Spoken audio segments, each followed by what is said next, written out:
부동산학 개론을 강의하는 강양구입니다. 여러분, 제목 한번 읽어보시겠습니까? 이제 3월부터 기출문제와 예상문제, 문제풀이를 시작할 겁니다. 3월 달에 문제풀이를 진행하는 것 처음입니다. 공인중개사 강의 26년 동안 3월 달에 문제풀이를 하는 것은 처음이고요. 공인중개사 수험가를 전제하더라도 3월 달에 문제풀이가 진행되는 것은 우리가 유일합니다. 그러면 3월에 문제풀이를 시작하다 보니 수험생분들 입장에서 생각할 때는 내가 이론이 아직 많이 부족한데 문제풀이를 들을 수 있을까라고 생각하시는 분들이 있을 겁니다. 자, 그래서 문제풀이를 어떻게 진행할 것인지를 설명드릴 테니까 여러분들이 잘 판단해 보시기 바랍니다. 잘 들으시면 결론 이런 생각을 하시게 될 겁니다. 아, 내가 이론이 좀 부족한데 이 문제풀이 과정을 듣고 나면 이론이 아주 명확해지겠구나라는 것을 느끼게 될 겁니다. 자, 여러분들은 강양구가 강의에 대해서 또는 시험에 대해서 이러한 생각을 가지고 있음을 들었을 겁니다. 그죠? 예. 동의하시는 거죠? 시험은 기술입니다. 강의도 기술입니다. 책을 만드는 것도 기술입니다. 그럼 철저하게 여러분들도 기술적인 접근을 하시라는 얘기입니다. 예를 들어서요. 우리가 운전면허증 시험 준비를 어떻게 했는지 한번 생각해 보세요.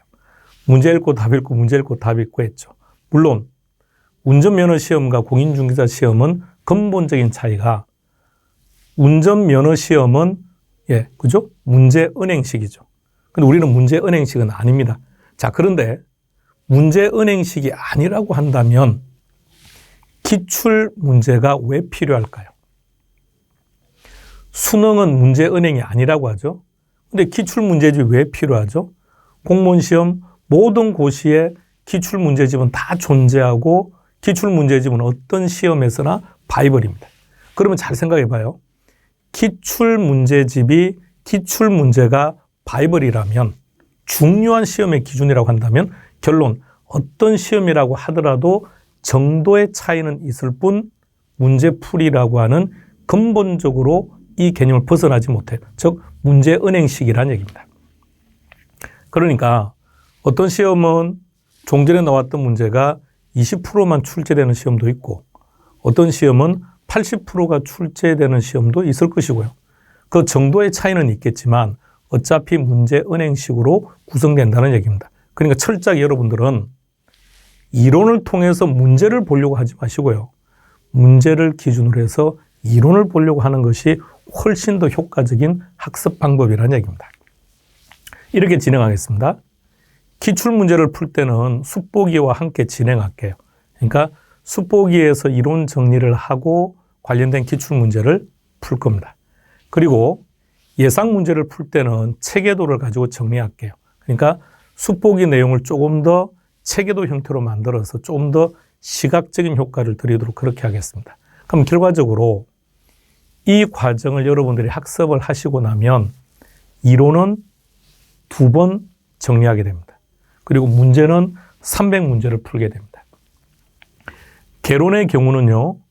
기출문제 150문제, 예상문제 150문제, 그래서 300문제인데 기출문제 1번과 예상문제 1번은 똑같은 문제입니다. 기출문제 150번과 예상문제 150번은 똑같은 문제입니다. 그러나 지문 구성은 다르겠죠. 그러나 동일한 내용의 문제입니다.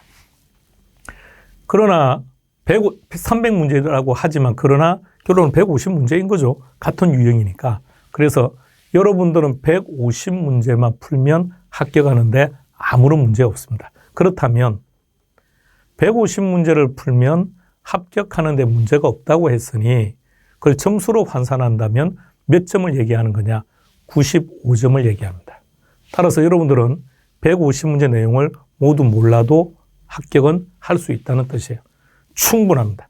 따라서 시중에 있는 400문제, 500문제 필요 없습니다. 충분히 가능합니다. 그러면 여러분들은 어떻게 시험 준비를 하는 게 맞을까? 여기 있는 문제를 앞서 예를 들었던 운전면허처럼 문제 읽고 답 읽고 문제 읽고 답 이렇게 하면 안 돼요. 그렇게 하면 큰일 납니다. 우리는 틀린 거 찾으라고 해서 4번이 틀린 지문인데 문제 읽고 답 읽고 할 수는 없는 거 아닌가요? 그럼 우리는 어떻게 하느냐? 문제 유형을 보시라는 얘기예요. 아, 시험 문제가 이렇게 출제되는 거구나 라는 문제 유형을 익히시고요. 또 하나, 키워드를 찾으셔야 됩니다. 그럼 다시 말하면 우리가 기출문제와 예상문제를 풀 때 이론을 정리한다 그랬죠.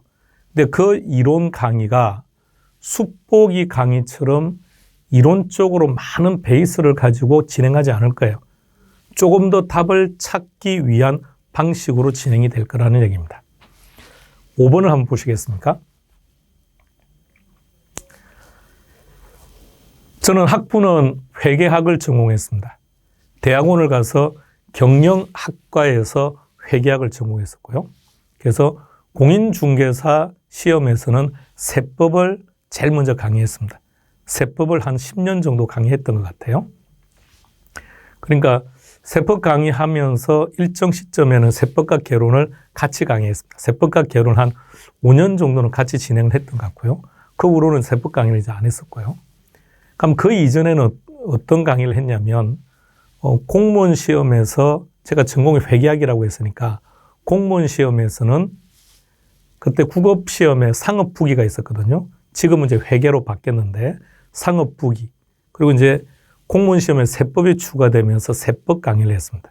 그 7급 과목에 회계학과 세법을 강의했고요. 그래서 공무원 시험에서는 국어과 7급에서 회계학과 세법을 강의했고요. 공인중개사 강의는 시작할 때 세법을 당연히 했죠. 그러다가 이제 개론이라는 과목으로 갈아탔고요. 또 밀려서 갈아탔습니다. 제일 처음에 강의는 입시에서 수학 강의를 했습니다. 대학원 다닐 때 수학 강의를 했었고요. 그래서 강의한 과목으로 따지면 과목 수는 상당히 많습니다. 그런데 첫 강의를 딱 의뢰받으면 강의를 해야 되는 선생님 입장에서는 어떻게 준비를 할 것 같습니까? 저는 지금 개인적으로 공인중개사 시험 과목에서 강의하고 싶은 과목은 공법입니다. 공법을 하고 싶은데 공법은 의뢰를 안 하니까 지금 개론을 하고 있는 건데요. 사실 공법을 좀 하고 싶어요. 그래서 내년에는 세법 강의도 좀 시작을 해보려고 합니다. 내년에는 세법도 강의를 시작하고 공법은 하고 싶지만 공법은 좀 더 시간이 많이 지났어요. 자, 그런데 공법을 해달라고 의뢰가 들어오면 강량으로 어떻게 준비할 것 같습니까? 서점에 가서 대학 교재용 공법 책들을 사서 공부할까요? 아닙니다. 기출문제죠. 최근 10년치 기출문제를 다 확보해서 문제를 분류한 후에 여기서는 이런 것들이 출제되구나. 그리고 건축법에서 6문제가 출제된다는 게 중요한 게 아니라 건축법 중에서 어느 파트에서 문제가 많이 나왔고 출제가 될 때는 무엇을 물어보느냐 이걸 먼저 분류하는 거예요. 여러분 이것이 바로 기술이라고 하는 겁니다. 그리고 그것을 여러분들에게 전달을 해야죠. 모든 학원가는요. 그것이 입시든 고시든 어떤 시험이든 학원가에서 강의를 하는 분들은 내용을 전달하는 거죠. 자, 그러면서 여러분들이 잘 정리해서 시험 보세요라는 거죠. 결론 잘못되면 다시 오세요라는 거죠. 강량도 그렇게 강의했습니다, 예전에. 그런데 어느 순간, 이거 도덕적 해이라고 생각했습니다. 왜? 학원은 어떤 지식을 전달하고 여러분들에게 그 지식을 함량시켜주고 이게 목적이 아니라는 겁니다. 그걸 좀 시간이 지나고 느꼈던 거죠. 그래서 강의를 바꿔야 되겠다고 생각하고 끝없이 바꿔서 지금 여기까지 온 겁니다. 아마 내년에 또 바뀌겠죠. 어떻게 바뀔지는 모르겠지만 점점 더 슬림하게 스마트하게 바뀌려고 노력합니다. 다시 말하면 강의를 하는 사람은 말입니다. 내용을 전달하는 게 아닙니다. 지렛대를 전달하고 포트폴리오를 전달하고 화폐 시간 가치를 전달해서 여러분들이 학습해서 시험 보세요. 이게 무슨 말도 안 되는 얘기입니까?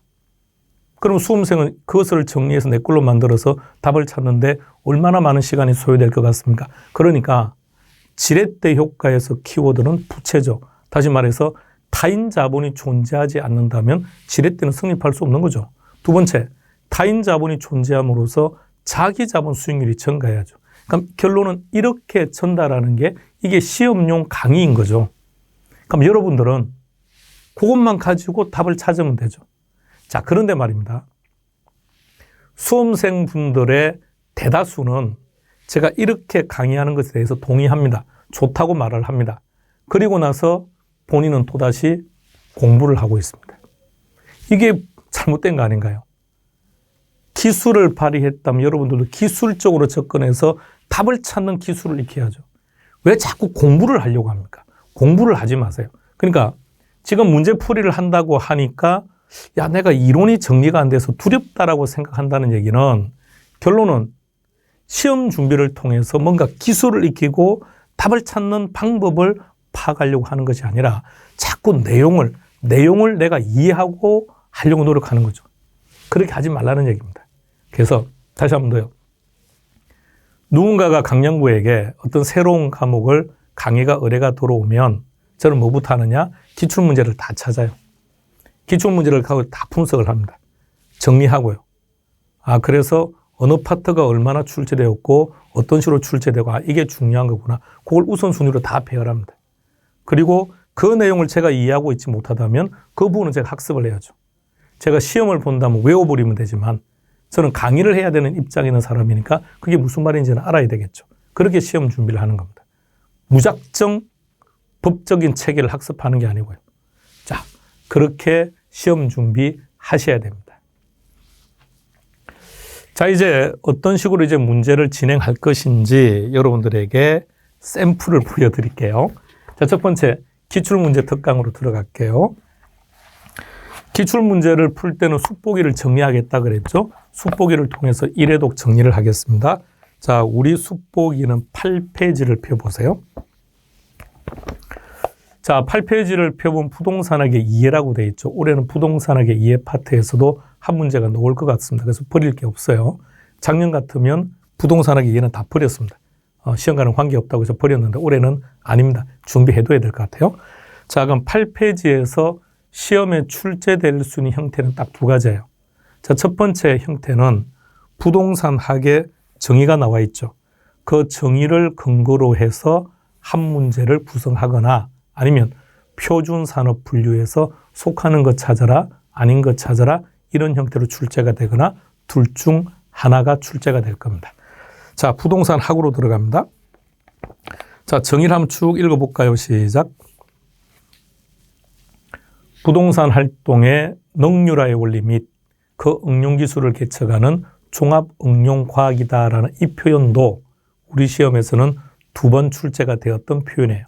자, 그리고 하나하나 시험용으로 다 출제합니다. 부동산 활동을 찾아보세요. 뭐라고 정의하느냐? 인간이 부동산을 대상으로 관리하는 측면에서 모든 행위라고 정의합니다. 너무 지저분해요. 그죠? 그러니까 우리는 뭐만 기억하느냐? 인간이 부동산.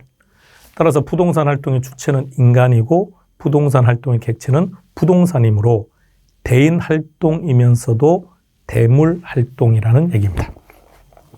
다음, 능률화라는 말이 보이죠. 즉, 부동산 활동의 목적이 능률화인데 능률적으로 수행을 하자고요. 그럼 어떻게 하는 게 능률적이냐? 체유효 이용. 체유효 이용이 뭐냐? 그런 거 알 필요 없어요. 안 물어봐요. 우리는 한 가지 뭘 기억하죠? 능률화 이꼴 체유효용. 한 세트로 묶어만 두시면 돼요. 그리고 이것을 개척하고자 하는 원리도 필요하고 기술도 필요하다. 원리다 그래서 이론, 기술이다 그래서 실무 모두를 다 중시한다고 해서 양면성이다 그러죠. 부동산학의 학문적인 성격, 종합과학이고 등등등 다 필요 없어요. 자, 두 가지 뭐라고요? 부동산학이란 순수과학이 아니고 자연과학이 아니다. 이거 알고 계시면 되죠. 종합이라는 개념이 나오죠. 종합. 종합 이꼴 복합 개념 또는 유형, 무형 또는 기술, 경제, 법률 한 세트로 딱 묶어 두시면 됩니다. 부동산학의 접근 방법은 여러 가지가 존재해요. 보통 뭐 기본세는 10개 정도 가까이 언급하고 있는데 시험 기준으로 딱 3가지만 기억하면 돼요. 첫 번째, 종합식 접근 방법이 정답이라면 지문에는 복합, 유형, 무형, 기술, 경제, 법률 중에서 무엇인가가 있을 겁니다. 두 번째, 행태과학적 접근 방법이 정답이라면 인간, 의사결정 접근 방법이 정답이라면 이용 극대화. 그래서 그 부분이 숙보기에 정리되어 있습니다. 그렇게 내용을 정리하는 겁니다. 자, 그리고 이제 관련된 문제를 하나 풀어보겠습니다. 자, 문제를 보시겠습니까? 자, 우리는 이제 복습하는 의미에서 전체를 한번 쭉 보는 겁니다.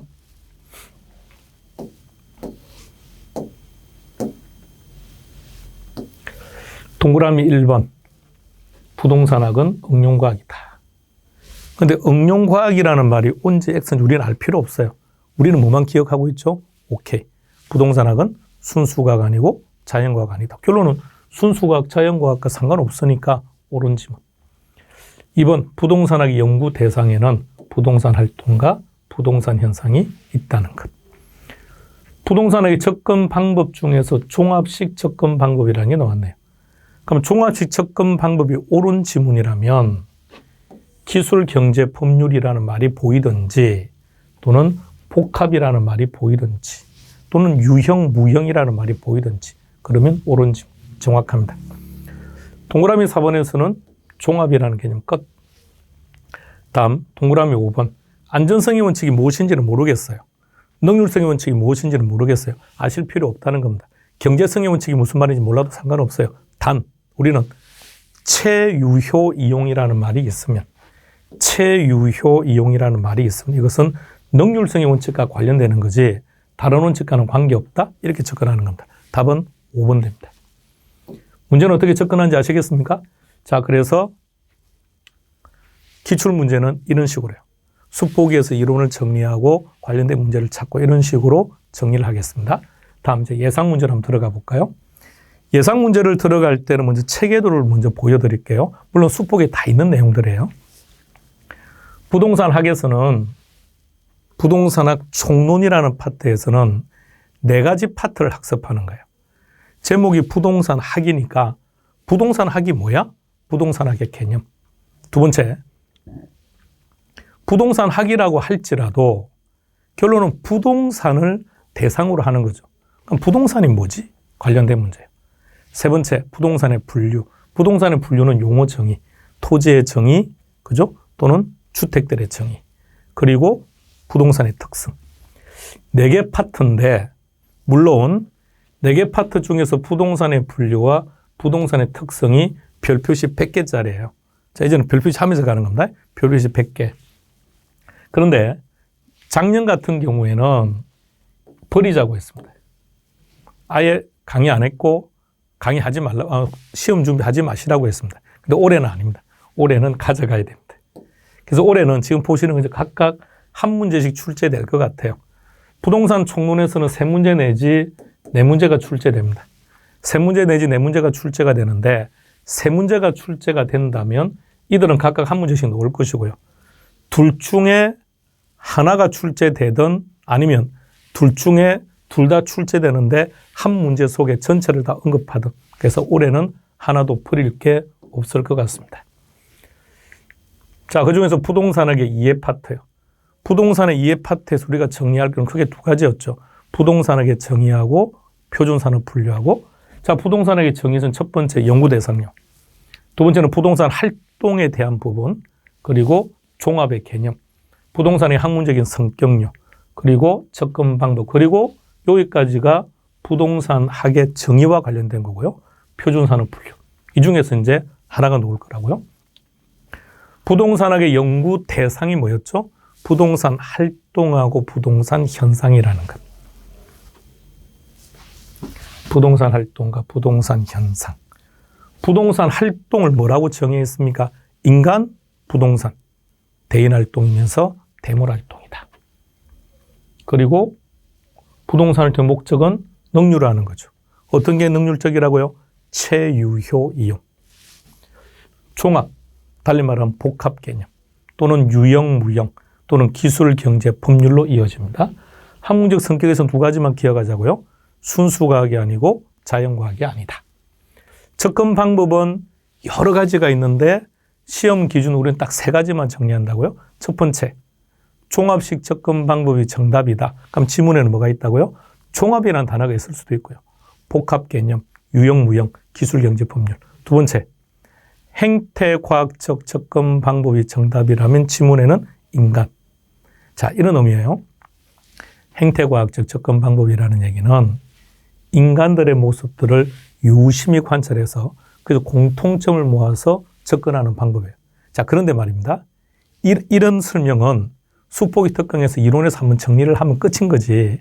그리고 이게 무슨 의미가 있나요? 그죠? 결론은 인간이라는 것만 알면 되죠. 그죠? 세 번째, 의사결정 접근 방법이 정답이다 그러면 이윤극대화입니다. 그 다음에 표준사는 풀려요. 자, 그럼 이제 예상 문제 한번 들어가 볼까요? 자, 복습하는 차원의 전체 한번 쭉 보는 거예요. 자, 동그라미 1번 부동산 활동의 능률화라 그랬죠. 능률화. 능률화를 위한 원리도 필요하고 기술도 필요한데 이들을 개척하는 종합응용과학이다라고 표현했습니다. 동그라미 2번에서는요. 자, 동그라미 2번 하면 처음 접하는 내용일 거예요. 여기서는 딱 두 가지만 구분하면 돼요. 고용윤리하고 조직윤리 이 두 가지만 구분하는 거예요. 고용윤리는 내년에 이제 우리가 중개업을 해야 될 거 아닙니까? 그럼 여러분들이 중개업을 하시게 되면 중개보조원 둬야 되겠죠? 예, 그게 고용윤리예요. 고용윤리. 그러면 고용윤리는 조직 내부적인 관계죠. 조직 내부적인 관계. 내년에 공인중개사업을 진행을 하게 되면 협회하고의 관계도 적절하게 유지하시는 게 좋아요. 뭐 지나치게 유착이 될 필요는 없습니다만 거리를 두지는 마세요. 그래서 협회가 뭔가를 요구하면 협회가 요구하는 방향대로 좀 같이 이렇게 가는 것도 좋아요. 자, 그런 것들은 공인중개사인 나와 공인중개사 협회와의 관계니까 이런 것도 우리가 조직윤리라고 합니다. 그럼 조직윤리는 결론은 대외적인 문제죠. 따라서 동그라미 두째 줄을 보세요. 조직윤리란 기업 외부 조직. 요것만 딱 보면 돼요. 다른 건 필요 없어요. 동그라미 2번과 관련해서 우리 시험에 2번 출제가 되는데 한 번은 한 문제로 출제가 됩니다. 어떻게 출제가 됐냐면 요 각각의 정의가 쭉 나와 있어요. 이제 그건 알 필요 없고요. 우린 딱 하나만 구분하자고요. 고용윤리와 조직윤리를 가지고 하나는 기업 내부적인 관계, 하나는 기업 외부적인 관계라는 것만 딱 구분하시기 바랍니다. 자, 근데 하나만 더요. 그럼 내년에 이제 중개업을 하시게 되면 중개보조원을 두시게 될 텐데 어쨌든 중개보조원과 공인중개사인 여러분과의 관계는 어쨌든 고용주와 고용인의 관계 아닌가요? 자, 그렇다고 지나치게 갑질할 수는 없는 거 아닌가요? 자, 그러니까 그런 것이 이런 거예요. 5번을 한번 보세요. 그래서 윤리성이라는 것을 중시한다는 거죠. 그래서 부동산 활동에서 이런 각종 윤리성을 강조하는 이유는 뭘까? 부동산이라고 하는 것이 가지고 있는 사회성과 공공성 때문이다라는 얘기입니다. 자, 그럼 여기서 한 가지만 더요. 여러분들은 여러분 사무실에 있는 중개보조원하고의 관계에서도 윤리적인 행동을 해야 될 거고요. 여러분들은 또다시 여러분들 고객들을 만나죠. 그럼 고객하고의 관계 속에서도 윤리적인 행동을 해야죠. 속된 말로 사기치서는 안 되지 않겠습니까? 자, 그러면 공인중개사인 나는 윤리적인 행동을 하는데 그 상대들은 나에게 윤리적인 행동을 할 필요 없나요? 그러면 X죠. 나도 그들에게 그죠? 윤리적인 행동을 해야 되고 그들도 나에게 윤리적인 행동을 해야 되는 거죠. 그것도 한번 시험에 나온 적도 있습니다. 동그라미 3번으로 한번 들어가 봅시다. 자, 동그라미 3번. 부동산 활동의 주체는 인간이다. 맞는 말이죠. 대인 활동입니다. 자, 그런데 부동산 활동이라는 말을 생각해 보세요. 부동산 활동은 인간이 부동산을 대상으로 하는 거예요. 그러니까 부동산 활동 안에는 인간과 부동산이라는 게 다 포함되어 있으니까 대인 활동이면서도 대물 활동이다 그래야죠. 그래서 이 부분 때문에 틀렸습니다. 답은 3번 됩니다. 4번 갑니다.